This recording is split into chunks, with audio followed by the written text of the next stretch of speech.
See, my life has changed, right? Thanks to you people, right, who buy tickets to see me and stuff like that. It's appreciated.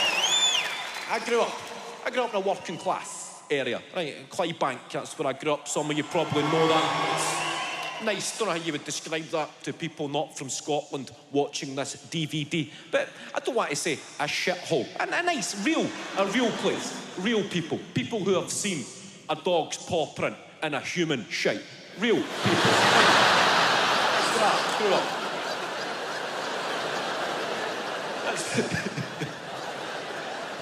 That's where I spent the first 24 years of my life, right? But the past 7 years, I've lived in a middle-class area with Gavin and Fraser and all the fucking frisbee chuckles, right? That's where I live. Right? I never realised I was working class until you start socialising with the middle classes, right? Or the upper echelons. I was invited last year to perform for Barack Obama, right? That's just exciting, right? I get invited at this night in Edinburgh. Everybody's there. The fucking Sunday Times rich list team night out. These people, real money, right? I'm new money. These people are fucking. I'm a couple of greyhound races away from taking the bus back to my mum and dad's. But these people are wealthy, right? And they're listening, right? That's when you realise that your roots are still in there, right? So I'm watching these people, right? Obama's on, speaking. He was on before me, right? He was the support, right? He's up first. And I'm watching him. And Obama, he was talking about how proud he was in his 8 years in office that they managed to kill Osama bin Laden, right? Somebody applauding that. Thank you for applauding that, because everybody else is such a big fan there. Everybody else fucking loved bin Laden, but you felt the need to cheer his death just to make sure it's not a bin Laden kind of crowd here. Osama, if you're up there, I just want to say that every day that passes, I missed your big tickly beard on my chin there, Osama. Anyway, Obama was talking. He said that was the highlight of his 8 years in office, the capture and the killing of Osama bin Laden. And he said he was proud that they killed him, but he said he was equally proud that the American military gave him a respectful send-off at sea so as not to inflame any tensions in the Middle East. And that is when I realised I was working class, because this audience applauded that and believed that. And what fucking planet are these people on? The American military gave Osama bin Laden a respectful burial at sea. I'm picturing fucking Navy SEALs riding bin Laden's body on the back of that Navy ship like a fucking banana boat. Because that's in there. I bet there was about 5 of them on his back. I bet there was Guns N' Roses music on the boat. Hot dogs getting cooked, tequila's getting done. Hey, Bobby Joe, stick the flag in his asshole. How'd you like them apples, you terrorist son of a bitch? Put my balls in his mouth, Bobby Joe. Get a photograph for my mama. I'm teabagging bin Laden, mama. That's the way my mind works, right? Based on 24 years in a working class area. So I walked on stage and I said that after Obama had spoke. I gave them my version of events and they never laughed. I thought, fuck them, I'll save that for Glasgow of a Saturday night.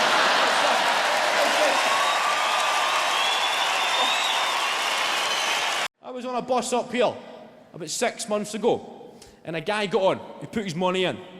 The bus driver said, how much is that? And the guy said, it's £1.70. How? In Glasgow, how means why. I don't know why that is. You don't say £1.70, why. You say £1.70, how. You don't ponder why, you demand how. He said £1.70, how? And the driver said, well, it's £1.85 for a single. And the guy said, it was £1.70 yesterday, you fucking dick.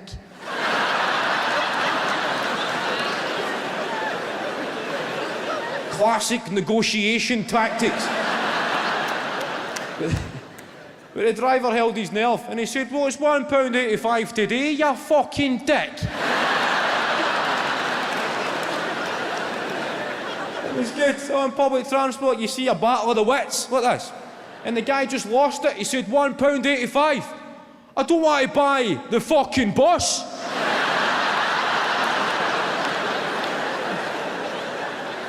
He's doing that sort of appealing for witnesses. And it goes on, and the guy starts punching the bit of perspex to get to the driver. And over years of taking the bus, I have familiarised myself with the onboard safety instructions. When a guy kicks off with a driver, don't even fucking look, just turn, look out the window, stare at the chewing gum, and go to a happy place.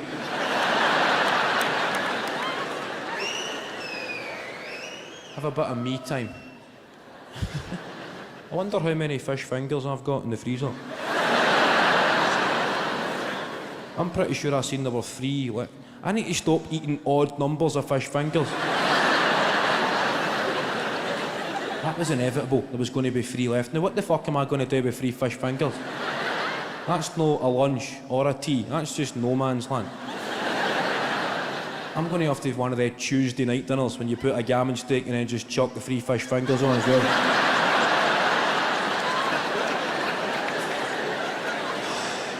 Something in combo.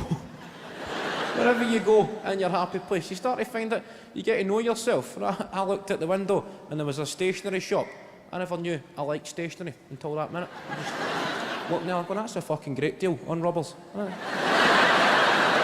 When was the last time I rubbed something out?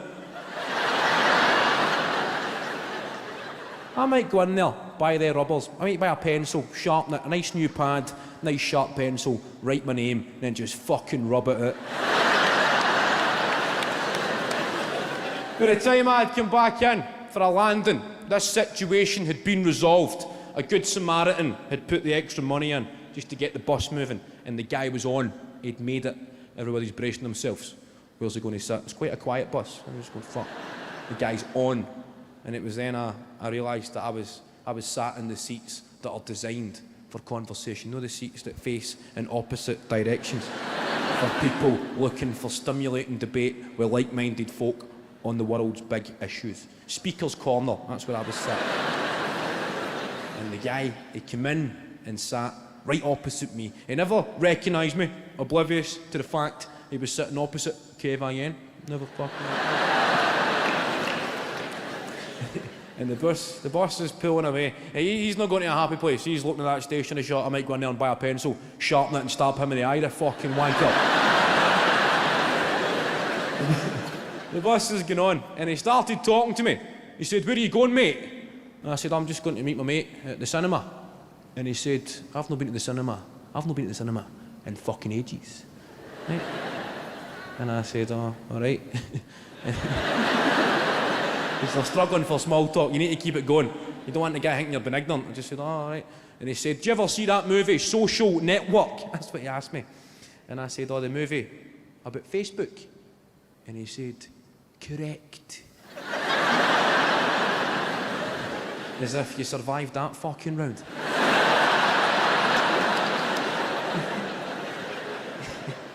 He said, that Mark Zuckerberg, he's worth billions, mate. And I said, oh, I can imagine. And he said, how? And